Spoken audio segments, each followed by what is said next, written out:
Welcome to Agenda Edina, a news program summarizing the actions taken at City Hall that affect you most. I'm your host, Dorothea Marty. After months of congestion and alternate routes, drivers recently celebrated the opening of a portion of U.S. Highway 169 through Edina, Hopkins, and Minnetonka. Construction work began on the $64 million project in January. The bridge over 9 Mile Creek was replaced with a causeway and new pavement put along sections of the highway. The bridge needed to be replaced by 2020 due to safety concerns. Other work included patching pavement, repairing noise walls, and adding ramps to sidewalks along the entrances and exits. Local and state officials celebrated the completion of the project with a ribbon-cutting ceremony September 22nd. 1, 2, 3. Here we go.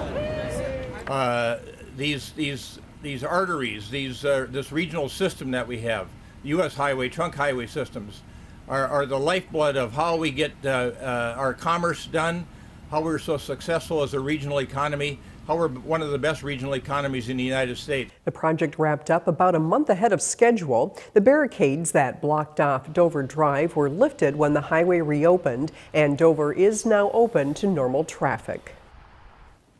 A plan to improve Arden Park and the section of Minnehaha Creek that flows through it will move forward after unanimous City Council approval.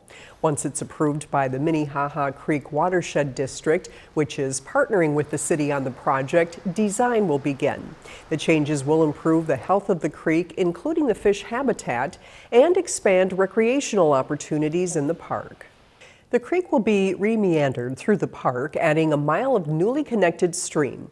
The benefits include better stormwater management, reduced flooding risk, and for recreation, new tubing and kayaking loops, as well as fishing spots.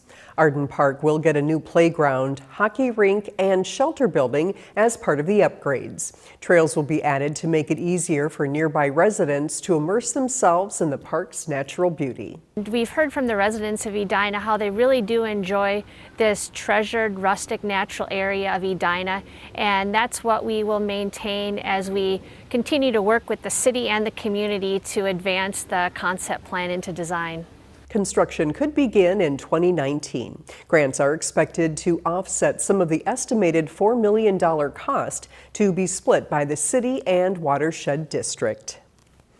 Since its grand opening in 1987, Edinborough Park has never seen a bad day of weather. Edina TV's Dawn Wills looks back at Edinborough's history and how it remains this area's premier indoor park. Edinborough Park has stood the test of time with the guidance of Gordon Hughes and Bob Cote. And I think we just kind of, as architects and as our city officials, we just sat down and designed the park the way we thought it's what we needed in the park system. You know, and it's hard to imagine now, but this was kind of no man's land out here. The early Centennial Lakes hadn't been built yet. Edinborough Park was designed and built to have big gatherings. When Edinborough Park first opened and proms and wedding receptions were really, this was the premier place for those types of events. But now I would say our premier events are birthday parties, making memories all the time. We do 1,300 birthday parties a year. I think the sign of a great park is that it can evolve and change with the needs of the people. And this is an example of that. And yet the basics have retained the limestone, the plantscape, the gym floor, the pool. You know, the key elements have remained. This great park took a different form when its identity dramatically changed in 2003. Well, the biggest change since it opened is, where Adventure Peak now is, used to be a skating rink. Ann Cattry is now the park director for Edina, but was the manager of Edinborough at the time, came up with this incredibly creative idea of doing Adventure Peak. It's a change that's turned Edinborough Park into fun for all ages. Edinborough Park appeals to so many people because we have just a little something for everybody. And in our climate here in Minnesota, it's definitely great to be able to have a place where year-round people can come in, be able to count on what the weather is going to be, 70 and sunny all year round. It's wonderful that they enjoy the activities here, but from my point of view, it's very affordable, and for me, it's conveniently located. Luann knows the impact the park has had on several generations. My daughter-in-law, when we came and she said, wow, this is different, and she remembered how she enjoyed it, and now her children are enjoying it as well. And it's those kind of moments that the city hopes to provide for generations to come. At Edinborough Park, Dawn Wills, Edina TV. Edinborough Park was recently named Best Kids Play Area in Minnesota by WCCO Viewers' Choice. The city reached an agreement with the owners of Tin Fish to close their restaurant at Braemar Park, where the restaurateurs have operated since 2015. The owners have indicated a desire to change the direction of their business. The owners of Tin Fish signed a 5-year lease with the city of Edina in November 2014 to operate a restaurant in the clubhouse at Braemar Golf Course.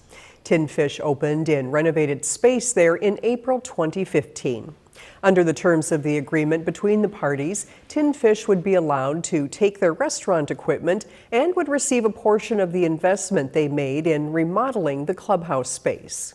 The city will soon issue a request for proposals from vendors interested in operating in the space. It is hoped a new restaurant will be operating in the clubhouse in the first or second quarter of 2018. We hope you're enjoying these first weeks of fall. Thanks for watching this episode of Agenda Edina. I'm your host, Dorothea Marty.